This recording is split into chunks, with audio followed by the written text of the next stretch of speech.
하나님 말씀은 신명기 30장 19절. 신명기 30장 19절.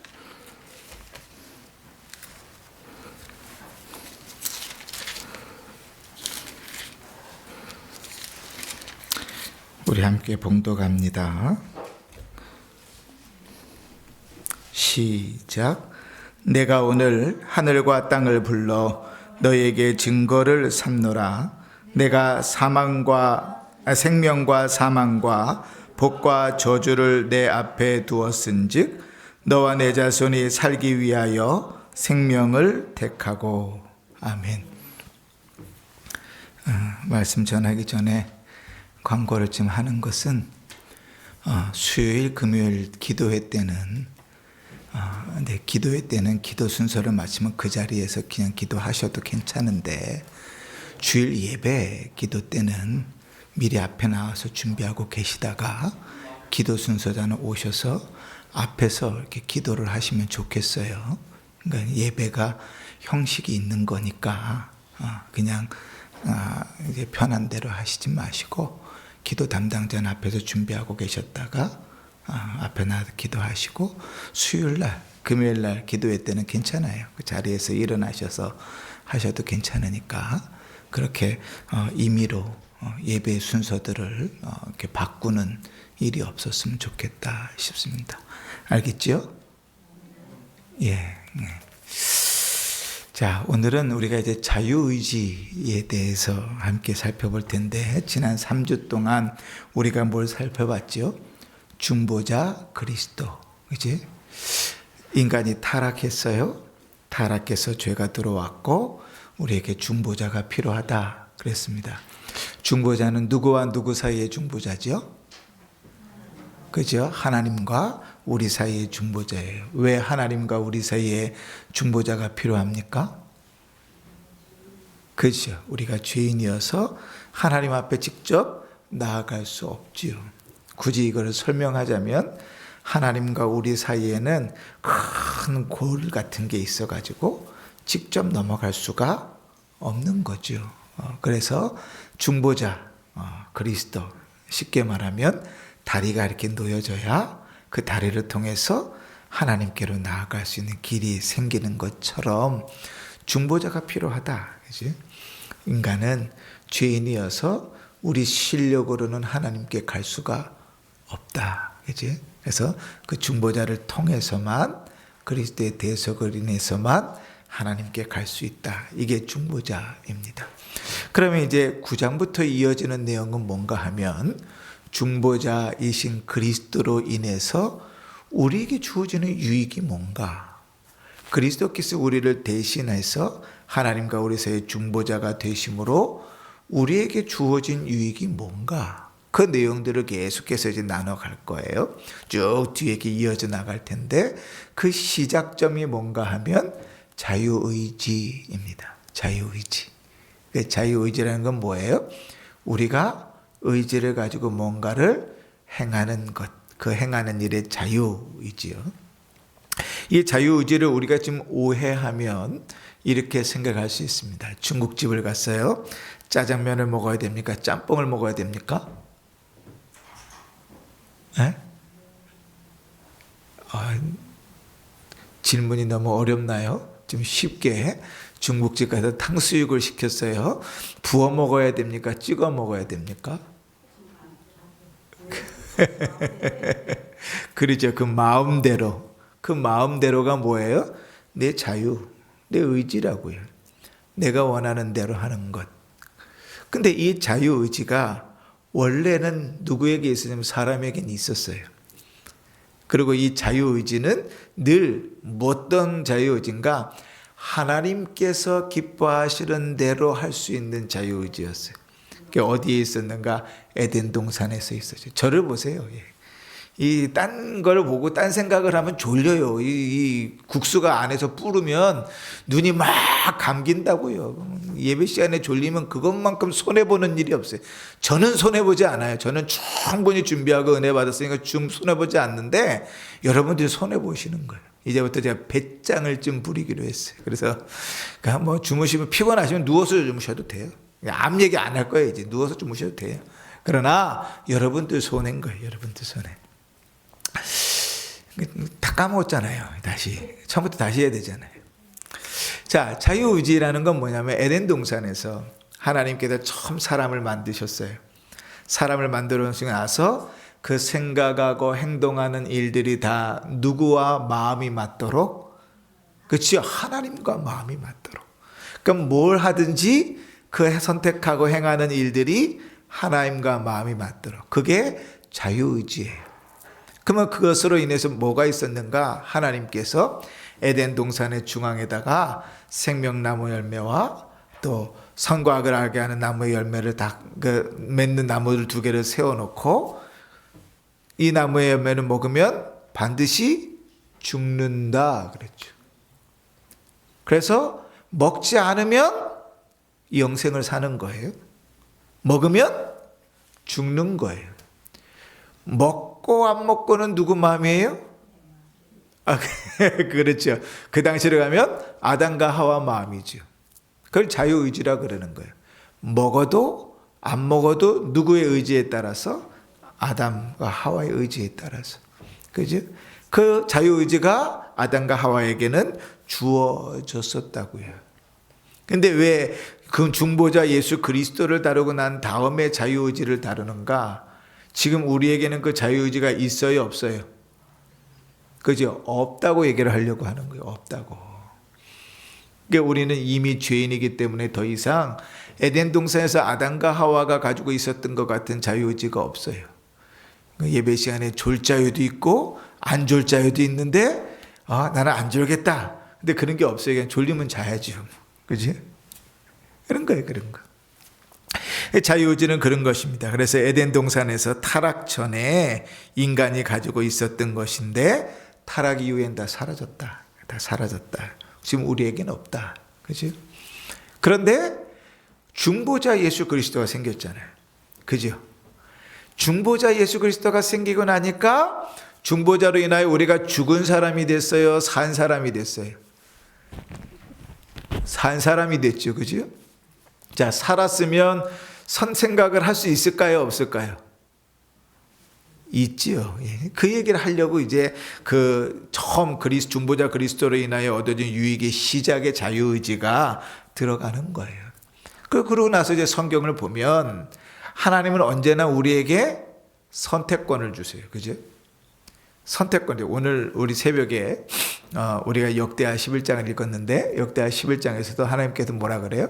하나님을 섬기는 것과 세상을 섬기는 것이 어떠한지를 알게 하리라. 하나님 섬기며 살아가는 일이 복된 것인지 하나님 섬겨보면 알고, 세상을 섬기며 살아가는 일이 얼마나 괴롭고 힘든 일인지는 섬겨보면 안다.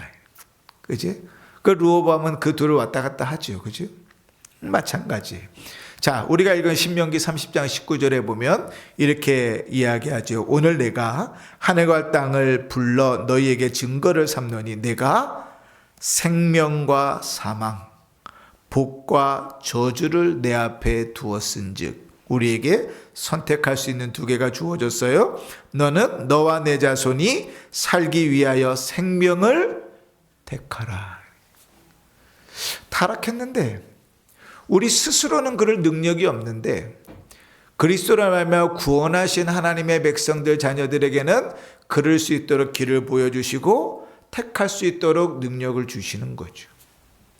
그러나 늘 에덴 동산에서와 같이 택하고 안 하고 누구의 몫이에요? 우리 몫이에요. 우리 몫. 그죠? 자, 우리 1절을 같이 읽어보십시다. 시작. 하나님께서는 인간의 의지에 본성적 자유를 주셨다. 이 의지는 선이나 악에 강요당하거나 또한 본성의 어떤 절대적 필연성에 의해서 결정되지도 않게 하셨다. 이게 무슨 말이에요? 본성의 자유를 처음 주셨는데 그 자유가 억지로 하도록 주어진 것이 아니다. 이럴 수 있어요? 자, 하나님께서 우리가 30장 19절에 읽은 것처럼 생명과 사망, 복과 저주의 길을 주셨는데 생명의 길을 안 선택하면 너 죽어. 계획하는 일들이 쫄딱 망할 거야. 막 그렇게 협박을 해. 나는 생명을 안 선택하고 싶은데 계속 협박을 해갖고 무섭고 떨려서 어쩔 수 없이 생명의 길을 선택한다. 이런 게 아니고. 그치? 우리에게 선택의 길을 주시고 선택하도록 하신다. 그치? 운명론자들이 얘기하는 것처럼 그럴 수밖에 없으니까 어쩔 수 없이 그렇게 가는 거야가 아니고 우리에게 자원하여 기꺼이 선택할 수 있는 선택권을 주신다. 그리고 문제는 결과도 우리가 책임지게 하신다. 하나님은 언제나 정확하세요. 그치? 그래서 하나님을 섬기는 일 선택해서 가면 르호보암이 주를 선택하며 갈아갈 그 3년 동안은 강성해지고 부유해졌죠. 그죠? 세상을 따라 섬기며 살아갈 때는 하나님께서 그거에 대한 대가를 치르게 하시죠. 그게 우리에게 주어져 있는 삶이죠. 그럼 우리가 기본적으로 우리의 마음은 어떻게 되어 있는가? 야고보서 1장 14절 읽으십시다. 시작.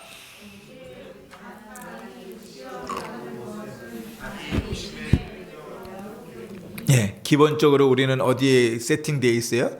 기본적으로 기본값은 우리의 욕심을 따라 사는 것에 세팅되어 있어요. 그래서 여러분 우리의 생각을 우리의 마음들을 하나님의 말씀에다가 계속 맞추지 않으면 우리는요 늘 우리가 편한 대로 살려고 그래요. 세상 사람들이 사는 대로 살려고 그래요. 그리고 그게 맞다고 스스로 속여요. 하나님 그렇게 사는 건 아니다. 그렇게 가르쳤어도 그렇게 살려고 그래요. 이스라엘 백성들에게 하나님께서 40년 동안 만나를 먹이셨어요. 반석에서 물을 내서 먹이셨어요. 그래서 그 40년 동안 가르친 내용이 뭐죠? 사람이 떡으로만 사는 것이 아니라 하나님의 입에서 나오는 모든 말씀으로 사는 것이다. 이게 하나님께서 가르치시기를 원하는 거예요. 그런데 우리는 어떻게 얘기해요? 그 떡이 있어야 살지요. 내가 돈을 벌어야 내 자식들이 먹고 살지요. 떡을 먹어야 그래도 그 떡이 있으니까 하는 얘기지요. 없으면 못합니다. 그치? 세상의 관점에서 보면 정확하게 맞죠. 그치? 근데 하나님의 입장에서 보면 아니다. 하나님의 법칙은 뭐예요? 그 모든 것은 너희에게 더하여 주시는 것이다. 그치? 먼저 그의 나라와 의를 구하면 그 모든 것은 너희 모든 필요는 덤으로 주는 거다. 이게 하나님 방법인데 꼭 저 같아요. 덤으로 주는 거에 눈이 확 뒤집혀가지고 본 상품은 관심이 없어. 그지? 여러분 치약을 사면 이쁘장하게 칫솔을 사면 이쁘장하게 생긴 치약이 하나 따라온다고 쳐요. 그 치약이 너무 이쁜 거예요. 이 딱 갖고 다니면 좋을 것 같아. 근데 그 치약을 얻으려고 비싼 돈을 주고 그 칫솔을 사는 것하고 똑같다고요. 우리가 인생을 그렇게 사는 거예요. 하나님, 내가 벌어야 먹고 살지요. 주님께서 일하지 말라 그러셨나요? 그렇게 얘기하신 적이 한 번도 없어요. 처자식 다 갖다 버리고 너 혼자 살라 그래 그런 적도 없어요. 베드로 예수님 수제자인데요. 베드로는 자기가 사역지 갈 때마다 자기 아내를 데리고 다녔어요. 그 바울이 그러잖아요. 내가 베드로처럼 그럴 권한이 없느냐 이러잖아요. 데리고 다녔어요. 자기 집에다가 병든 장모를 모시고 수발을 했던 게 베드로라고요.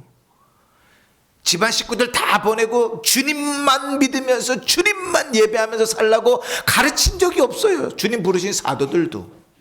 그러니까 이단 소리 듣는 거예요. 광신도 소리 듣는 건 그래서 그런 거예요. 성경을 제대로 안 배우고 성경대로 제대로 안 사니까. 도대체 주님께서 말씀하시는 것이 무슨 의미인지를 모르니까. 그러니까 우리는 늘 우리 욕심에 이끌려서 살지요. 그게 우리의 기본값, 디폴트 값이에요. 우리는 기본적으로 이렇게 살아요. 죄인이니까. 그러나 그리스도께서 대속하심으로 우리를 구원하셨기 때문에 우리에게 그 기본적인 값에만 머물러 있지 않고 뭘 생각할 수 있어요? 주님께서 말씀하시는 것을 따라 살아보려고 하는 의지가 있다고요. 그래서 선택해서 살아가면 거기 하나님 약속하신 복들을 누릴 수 있는 길도 열려 있다고요. 그게 우리에게 주신 거죠. 원래 에덴 동산에서 사람을 만드셨을 때는 기본적으로 사람들에게 다 주어졌던 거예요. 주님을 생각하면 즐겁고 행복하고, 하나님 내게 주어진 일들을 감당하면 하나님 마음에 흡족하고, 이게 기본적인 삶이었어요. 근데 죄로 인해서 그게 다 없어져 버렸죠. 우리는 기본적으로 우리 욕심을 따라 살아가는 자가 되어져 버렸죠.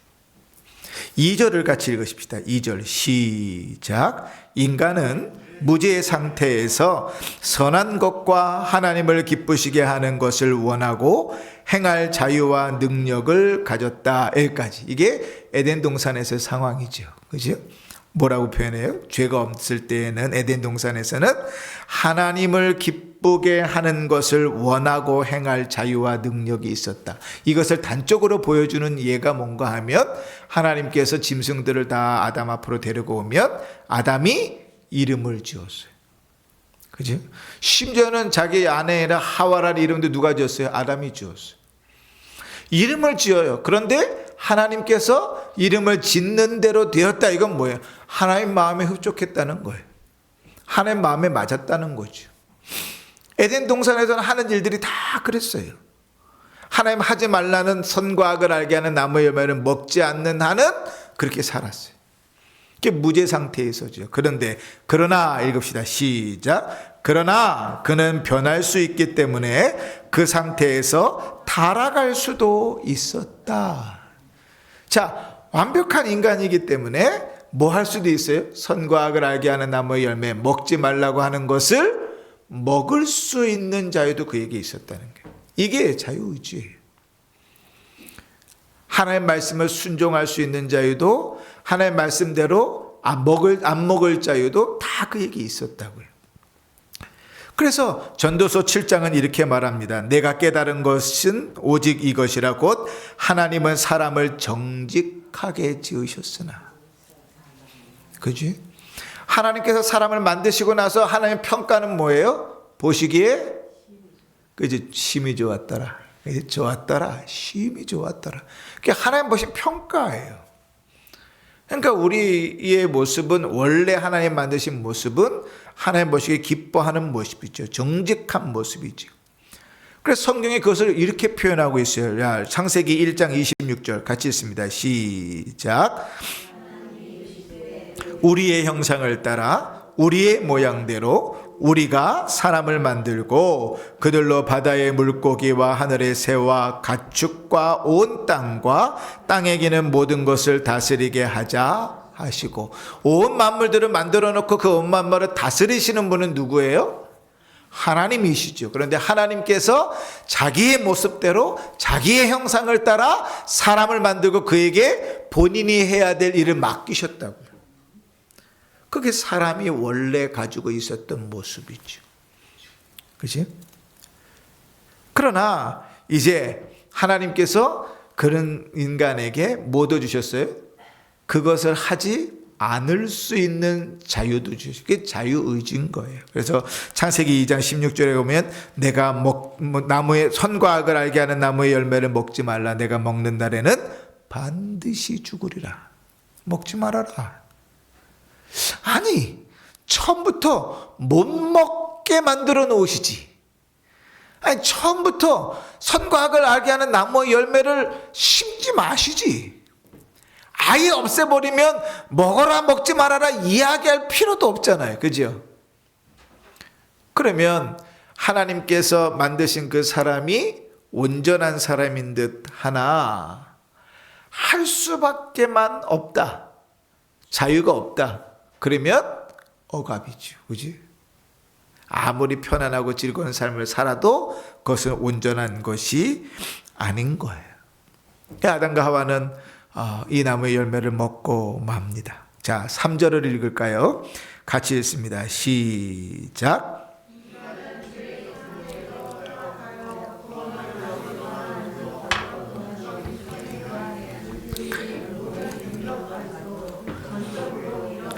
아멘. 여기까지. 자, 인간은 죄의 상태에서 타락하여 모든 능력을 잃어버렸다. 모든 능력이라는 게 뭘까요? 하나님이 뭘 기뻐하실까? 하나님이 이렇게 하면 행복해 하실까? 이런 생각할 수 있는 능력조차도 상실했다는 거예요. 그러니까 여러분, 우리가 기본적으로 우리가 생각하고 살아가는 일들이 하나님이 기뻐하시는 일이라고 생각해서는 안 돼요. 우리는 기본적으로 내 맘대로 내 욕심대로 살아가는 게 기본적인 우리 마음이에요. 그러면 다시 말하면 뭔가 하면 우리가 믿음으로 살고 신앙을 가지고 산다는 건 뭔가 하면 내 기본적인 마음들을 누르고 하나님의 말씀을 따라 살아가려고 애써야 돼요. 예배의 자리에 오늘은 날씨가 너무 좋은데 꼭 구경이나 가야 되겠다, 그런 마음을 누르고 예배의 자리로 나와야죠. 밥도 배불리 먹었겠다, 오늘 국수가 쫙 불기 시작하는지 참 졸리네. 졸리는 그 눈꺼풀을 누르면 안 되죠. 그러면 확실히 자버리는 거니까 뜨고, 그죠? 뜨고 예배를 드려야죠. 우리는 기본적으로 우리가 원하는 대로 살아가는 그 삶들은요, 하나님이 기뻐하시는 삶이 아니에요. 그러니까 우리는 기본적으로 그래요. 그래서 내 생각과 내 주장과 내 경험을 따라 살아가는 길은요, 주님이 기뻐하시지 않는 길의 확률이 더 많아요. 반드시 확인해야 돼. 내가 이렇게 말하려는 것, 내가 이렇게 행동하려는 것, 내가 걸어가려는 이 일들, 내가 결정하려는 그 일들이 정말 하나님이 기뻐하시는 일인가? 기도하면서 말씀을 보면서 고민하고 결정해야 돼요. 그 과정들이 싹 빠지고 걸어가는 길은 거의 대부분 잘못 갈 확률이 커요. 우리는 참 우리의 인생을 되게 의지하잖아요. 우리의 과거의 경험을 의지해요. 그런데 우리가 경험한 것 중에요, 신앙을 해치는 것들이 너무 많아요. 근데 되게 신앙적이라고 착각하며 사는 일들도 많아요. 내 맘대로 내 편한 대로 사는 거거든요. 그런데 그렇게 해왔으니까 그게 익숙하니까 이제 그게 신앙인 것처럼 되어져 버린 일들이 너무 많아요. 점검해야 돼요. 하나님의 말씀에 맞는지, 주님이 정말 기뻐하시는지. 우리는 스스로 주님이 기뻐하시는 일들을 고민하려는 능력까지도 다 잃어버렸어요. 하나님께서 우리를 돕지 않으시면, 성령께서 우리에게 은혜를 베풀지 않으시면 우리는 늘 죄악된 세상 그대로 살아요. 그래서요, 로마서 1장에 보면 하나님께서 우리에게 깨닫게 하시고 은혜를 주지 않으시면 성경이 이렇게 표현해요. 그대로 내버려 두사. 우리가 죄악된 생각 가운데 내 마음대로 살아가도록 하나님께서 은혜를 베풀지 않으면 그냥 죄된 상태로 가는 거예요. 그게 인간이죠. 자, 완전히 잃어버렸어요. 3절 계속 있습니다. 그러므로 시작. 그러므로 본성적 인간은 선을 전적으로 미워하고 죄 중에 죽어 있어서 자기의 힘으로 스스로 돌이킬 수 없고 또한 회개를 준비할 수도 없다. 여기서 본성된 인간은, 이거는 위에서 말한 게 아니고 타락한 본성된 인간. 그 죄로 타락한 사람은 뭐 할 수 없어요? 선을 전적으로 미워한다. 여러분, 선을 미워한다, 이 반대말이 뭘까요? 미워한다는 말의 반대말은 좋아한다죠. 그죠? 그러면 선의 반대말은 뭐예요? 그러니까 우리는 기본적으로 악한 걸 좋아하는 인간들이라고 해요. 그 타락한 인간이. 원래는 어때요? 죄를 미워해야 돼요. 그리고 선을 행하는 일을 기뻐해야 돼요. 그런데 그렇게 안 해요. 죄인 된 본성 그대로 모양대로죠. 자, 그래서 선을 전적으로 미워할 뿐 아니라 죄 중에서 죽었기 때문에 스스로 돌이킬 힘도 없고 회개할 능력도 없다. 그러니 우리가 죄를 하나님의 말씀의 거울 앞에 대해서 그 죄의 내용들이 우리의 마음을 찌르고 회개한다. 그 은혜예요, 은혜. 회개가 된다는 것은 은혜가 임하는 거예요. 하나님의 은혜가 아니고는 주의 말씀 앞에서 우리의 죄를 깨달을 수도 없고 돌이킬 수도 없어요. 우리는 스스로 그런 인간들이란 말이죠. 자, 그래서 예수님께서 이렇게 말씀하세요. 요한복음 15장 그 유명한 말에 나는 포도나무요 너희는 가지라. 그가 내 안에 내가 그 안에 거하면 사람들이 열매를 많이 맺나니 나를 떠나서는 너희가 아무것도 할 수 없습니다. 그리스도와 함께 있지 않으면 우리가 할 수 있는 일은 아무것도 없어요. 심겨지고 붙어 있어야 꽃도 피고 열매도 맺게 되는 것이죠. 로마서 3장 10절 12절 같이 읽습니다. 시작. 기록된 바 의인은 없나니 하나도 없으며 다 치우쳐 함께 무익하게 되고 선을 행하는 자는 없나니 하나도 없도다. 에베소서 2장에 그는 죄와 허물로 죽었던 우리를 살리셨도다. 우리 죽은 자란 말이죠. 자, 우리 힘으로 아무것도 할 수 없음을 요한복음 6장에 이렇게 설명합니다. 같이 읽습니다. 44절 65절 시작. 나를 보내신 아버지께서 이끌지 아니하시면 아무도 내게 올 수 없으니 오는 그를 내가 마지막 날에 다시 살리리라. 또 이르시되 그러므로 전에 너희에게 말하기를 내 아버지께서 오게 하여 주지 아니하시면 누구든지 내게 올 수 없다 하였노라 하시니라. 아멘. 주님 앞에 나오는 것 은혜가 아니면 안 되죠. 그래서 여러분 주일날 예배 자리에 나오는 것, 예배를 드리러 나오는 것 은혜입니다. 당연한 것 같죠? 그냥 당연하시 그냥 오는 것처럼 생각하잖아요. 어느 날 제가 깨달았어요. 주일날 예배를 드리러 오는 게 당연하지 않아요. 우리 아까 권사님 기도하실 때 기도하셨지만 장기 결석자들이 있잖아요. 그들에게 이제 뭐가 당연하겠어요? 예배 자리에 안 나오는 게 더 당연해요. 지난주도 안 나왔고 지지난주도 안 나왔고 지난달도 안 나왔는데 오히려 이제는 뭐가 더 낯설어요? 예배 자리에 나와 앉아있는 게 낯설을 수 있어요. 예배 자리에 나와 예배 드리는 것 은혜예요. 당연한 일이 아닙니다. 주님께서 이끌지 않으시면 회개를 한다? 그런 일은 없어요. 성령께서 우리에게 회개의 영을 주셔서 우리의 마음을 뒤집으시고 주의 말씀으로 우리를 깨닫게 하지 아니하시면 회개의 역사는 없어요. 또 우리가 예수를 믿는다? 그 일도 주님께서 우리를 부르지 않으시면 불가능해요.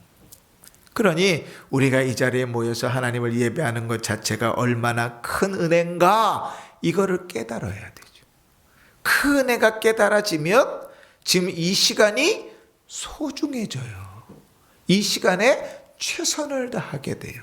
하나님께서 약속하신 대로 두세 사람이 모이는 곳에 내가 함께 하시겠다고 하셨는데 하나님께서 임재하시고 함께 하시는 이 자리가 두렵고 떨리는 자리가 되어져요. 우리 능력으로 이루어질 수 있는 일들이 아니니까요. 자, 4절을 같이 읽으십시다. 시작.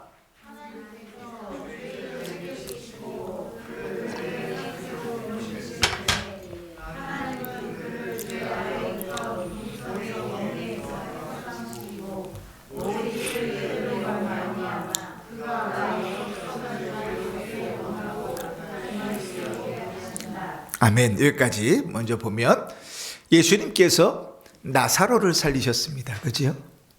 그 나사로를 살리셨는데 이 나사로는 죽은 척 했어요? 죽은 듯 했어요? 갓 죽었어요? 그죠? 셋 다 아니죠. 우리 식으로 표현하는 나사로는 완전히 죽었어요. 어느 정도로 죽었어요? 성경에 보니까 죽어서 장례를 치러서 무덤에 들어갔는데 썩어서 냄새가 날 정도로 죽었어요. 그런데 그리스도께서 그 나사로를 부르십니다. 나사로야 나오라 이렇게 부르시니까 나사로가 무덤에서 칭칭칭칭 그죠? 예, 그 묶인 채로 이렇게 뒤뚱뒤뚱 걸어서 나사로가 나오는 거예요. 죽었는데 살았어요. 주님께서 뭘 보여주기를 원하시는가? 우리가 그리스도로 말미암아 산다는 것이 어떤 것인가? 죽어서 아무것도 할 수 없는데, 죽어서 아무것도 할 수 없는 자를 뭐하세요? 살려서 할 수 있는 자로 만드시는 거예요. 그게 중보자이신 그리스도께서 우리에게 행하시는 의미죠. 우리가 죄로 인하여 우리는 모든 걸 상실했어요. 우리가 하나님을 찾을 수도 없고 회개할 수도 없고 그 모든 능력을 다 상실했어요. 그런데 그리스도께서 우리를 위하여 대신 죽으심으로 우리가 죽은 자에서 산 자가 됐잖아요. 그 다음부터 뭘 할 수 있어요? 주님이 기뻐하시는 일을 할 수도 있고 회개하는 일을 할 수도 있어요. 그러나 근데 뒤에서 얘기해야 되죠. 그죠? 왜요? 우리는 산 자가 되었으니까. 그래서 골로새서 1장 13절 보면 그가 우리를 흑암의 권세에서 건져내사 그의 사랑의 아들의 나라로 옮겼느니라. 산 자가 됐어요. 자, 빌립보서 2장 13절 같이 읽습니다. 시작. 너희 안에서 행하시는 이는 하나님이시니 자기의 기쁘신 뜻을 위하여 너희에게 소망을 두고 행하시나니. 아멘. 이제는 하나님께서 뭐예요? 주의 말씀을 통해서 우리 안에 양심 가운데 하나님의 뜻을 헤아리고 살아갈 수 있도록 우리를 이끌어 가세요. 이게 우리에게 주어져 있는 이제 모습이죠. 자, 근데 문제는 뭔가? 여러분 그렇게 삽니까? 생각하는 것이 다 하나님의 기쁨이에요? 예배를 드리는데 졸리지 않고 막 마음속에서 기쁨이 막 넘쳐납니까? 예배 자리에 가는데 가는 걸음이 너무나 기쁘고 막 가볍습니까? 그렇지 않잖아요. 그죠? 여전히 죽은 자 같고 여전히 죄인 같죠. 왜 그런가? 우리 4절 그 다음에 그러나부터를 읽으십시다. 시작. 그러나 그의 남아있는 부패성 때문에 그는 완전하게 선을 행하지 못할 뿐 아니라 도리어 악을 원하기도 한다. 아멘.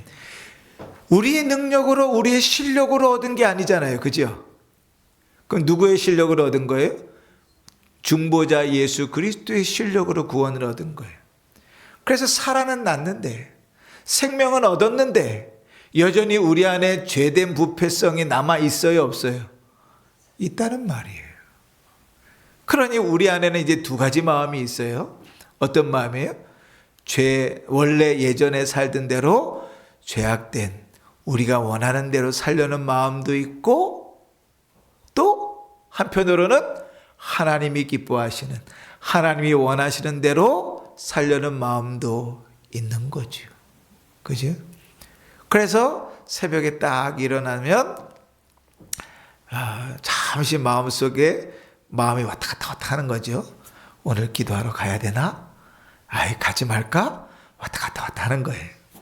원래 에덴 동산에서 자유의지가 있는 사람 같으면 뭐예요? 기쁨으로 일어나야죠. 아침이 오는 게 기쁘고 예배드리러 가는 게 행복하고 그 발걸음이 가벼워야죠. 그런데 우리 안에 뭐가 여전히 있어요? 부패함이 있어요. 오늘은 피곤한데 오늘은 힘든데 갈까 말까 고민하지요. 그죠? 그러다가 예배 자리에 나오면 비로소 뭐가 터져요? 감사가 터지죠. 저는 그래요. 저는 참 게으른 사람이거든요. 잠이 많은 사람이거든요. 근데 하나님 앞에 나오면 고백할 수밖에 없어요. 나 같은 자를 깨우셔서 인도하셔서 오는 길에 차량 운행해갖고 오는데 사고도 안 나고 그리고 잘 와서 예배 자리에 앉아서 기도하게 하신 것 감사합니다. 우리 안에 수많은 싸움들이 있죠.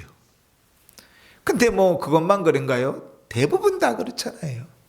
거짓말 한 번만 눈 감고 딱 하면 내 앞에 이득이 딱 떨어지는데 해야 되나 말아야 되나. 이게 목사가 돼가지고 그 몇십만 원 벌자고 거짓말 해야 되나? 막 이런 고민과 갈등이 오면 쉽지 않죠. 그죠? 몇십 원 떨어지는 것 때문에는 고민과 갈등을 안 해요. 그죠? 예? 거짓말 안 하고 떳떳하게 살지. 그 30원 얻자고 내가 거짓말을 그렇게는 안 하잖아요. 근데 300만 원 얻는다 그러면 고민되죠. 그죠? 눈 딱 감고 거짓말 한 번 하면 통장에 300만 원이 딱 들어와. 고민돼요? 역시 우리 권사님들은 신앙의 수준이 높으셔서 300만 원, 3천만 원을 줘봐라 내가 고민을 하나 하시겠지만 이 목사는 마음이 약해서 30원에는 흔들리지 않는 마음이 300만 원이면 흔들릴 수도 있겠네요. 여러분, 우리에게 그런 수많은 고민들이 있는 것은 우리가 어쩌면 구원받았다는 증거이지요. 우리의 죄된 본성과 하나님이 원하시는 삶 속에 고민과 갈등이 있다는 것은 그런 거예요. 우리 아들내미 열심히 또 주무시고 계시지만 제가 늘 하는 얘기가 있어요. 예배 시간에 졸 수 있다. 얼마든지 졸 수 있다. 피곤하면 계속 졸 수 있다. 그러나 졸고 나서 마음이 심히 괴롭지 않으면 너 영혼에 문제가 있는 거다. 괴로워야 된다. 피곤하니까 졸 수 있지. 근데 그럴 수 있다고 넘어가면 그건 네 신앙에 문제가 있는 거다. 하나님이 두렵다면, 하나님이 살아계신다고 믿는다면 내가 육체의 연약함 때문에 졸지언정 내 마음은 예배드리고 나서 괴로워야 된다. 내 이 연약한 육체가 내가 어저께 잠을 잤어야 되는데 잠을 자지 않고 늦게까지 오라 그래가지고 그렇다고 제가 했다는 건 아니에요. 그래가지고 내가 육체를 제대로 관리하지 못해서 예배 시간에 꾸벅꾸벅 졸고 앉아있으니 참 속상하고 마음이 괴로워야 정상인 거예요. 그게 살아있는 증거죠. 근데 술에 물 탄든 물에 술 탄든 예배 때는 졸든지 예배를 빠지든지 별로 마음에 괴로움도 없고 감동도 없으면 그 신앙에 문제가 있는 거예요. 살아있으면 그럴 수 없죠. 그지? 우리 안에 갈등이 있다고요. 괴로움이 있다고요. 바울이 그래서 이렇게 표현한 거예요. 오호라 나는 곤고한 사람이로다. 이 사망의 늪에서 누가 나를 건져내랴 고백했던 건 뭐냐면 자기는 그런 삶을 원하지 않아요. 제가 저희 아들 데리고 물어보면 쟤는 예배 시간에 은혜 받고 싶어 해요. 졸고 싶어 하지 않아요. 근데 존단 말이에요. 그럼 괴로워야지 마음이. 그것 때문에 막 밥이 안 넘어가야지 사실은. 근데 뭐 밥도 꼬박꼬박 잘 먹고 노는 것도 잘 먹고 그러면 참 속상한 일이란 말이지. 싸움이 있어야 돼. 바울의 고백은 그거예요. 나는 내가 원하는 게 아니야. 나는 주님께서 원하시는 대로 예배하고 싶고 믿음으로 살아가고 싶고 선을 행하고 싶은데 그런데 내 안에는 또 다른 마음이 나를 그렇지 않게 하고 그런 일들을 행해서 너무나 괴롭다고 얘기하는 게 그 마음이에요. 오호라 나는 곤고한 사람이로다. 그러니 예배 시간에 졸 수 있어요. 얼마든지요. 근데 점검해 보셔야 돼요. 내가 그것 때문에 괴로운가? 속이 상하는가? 우리가 확인해야 될 일이죠. 거짓말 할 수 있어요. 우리가 얼마나 연약한데요. 거짓말 안 하고 살면 좋은데 세상은 어때요? 거짓말 하나도 안 하고 살겠어요. 거짓말하고 살 수도 있죠. 그런데 뭐 해야 돼요? 거짓말하지 말라. 너희 아비 마귀는 처음부터 속이는 자라 그렇게 이야기하는데 그 말씀 앞에서요. 괴로워야 돼요. 정상이라고 그게. 신자는 그래야 돼요. 신앙이 무디어지면 영적인 문둥청 병자처럼 무디어지면 아무렇지도 않을 수 있어요. 얼마든지 구원받았음에도 불구하고. 그러나 우리 안에 중보자 예수 그리스도께서 우리에게 허락하신 은혜는 뭐냐면 육체의 소욕도 있고 성령의 역사도 있는데 그 두 사람들 간에 갈등하고 고민하는 거예요. 갈라디아서 5장 17절 우리 밑에 있는 거 읽어보십시다. 시작. 육체의 소욕은 성령을 거스리고 성령은 육체를 거스리나니 이들이 서로 대적함으로 너희가 원하는 것을 하지 못하게 하려 함이니라. 아멘. 그들이 싸운다고요. 우리 안에서. 우리가 죄인이고 우리가 여전히 부패성이 남아있고 연약하기 때문에 그 길들을 걸어갈 수 있어요. 그러나 그 싸움이 우리에게 끊임없이 있다고요. 왜요? 그리스도께서 우리를 대속하셨고 우리를 구원하셔서 생명의 길이 무엇인지를 밝히 보이시고 우리의 양심 가운데 주의 말씀을 심으셨으니 우리가 어떻게 살아가야 되는지를 알거든요. 끊임없이 싸우는 거예요. 우리 안에서. 아유, 내가 이렇게 살면 안 되는데. 이 권사님들 신방 가면 그런 얘기들 많이 하시죠, 그죠? 아유, 내가 이런 모습으로 살면 안 되는데. 그게 왜 나오는 거예요, 그 탄식이? 아는 거예요. 주님이 기뻐하지 않는 모습이라는 걸 아는 거예요. 그러나 그렇게 살지 않게 된, 그렇게 살 수밖에 없는 그 마음도 그 안에 있는 거예요. 그 싸움이 우리 안에 있다고 해요. 그게 구원받은 신자의 모습이에요. 자, 5절을 읽습니다. 시작.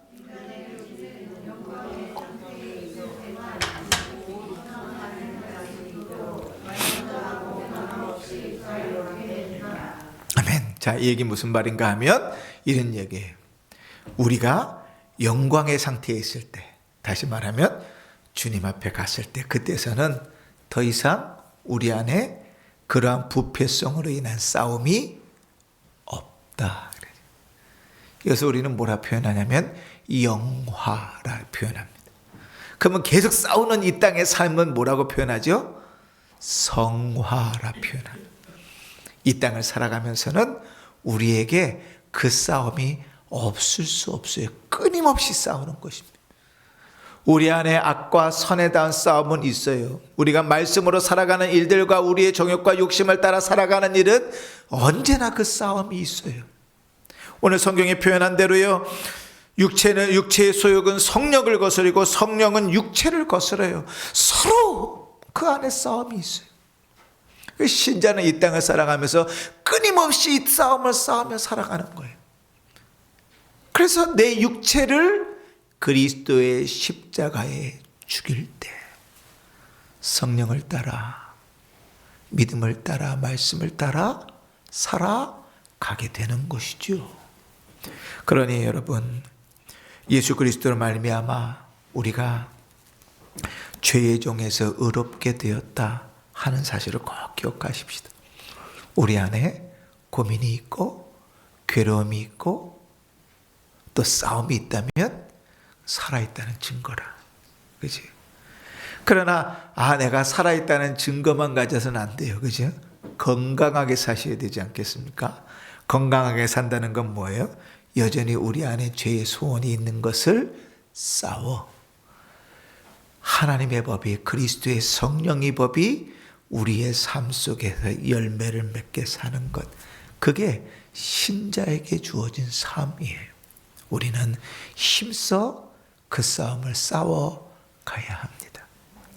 우리 안에 아담과 하와에게 허락하셨던 자유의지는 사라졌습니다. 그러나 그리스도로 말미암아 우리에게 또 다른 싸움, 또 다른 또 다른 의지가 우리에게 주어져서 우리가 그 싸움을 싸워갈 수 있게 하셨어요.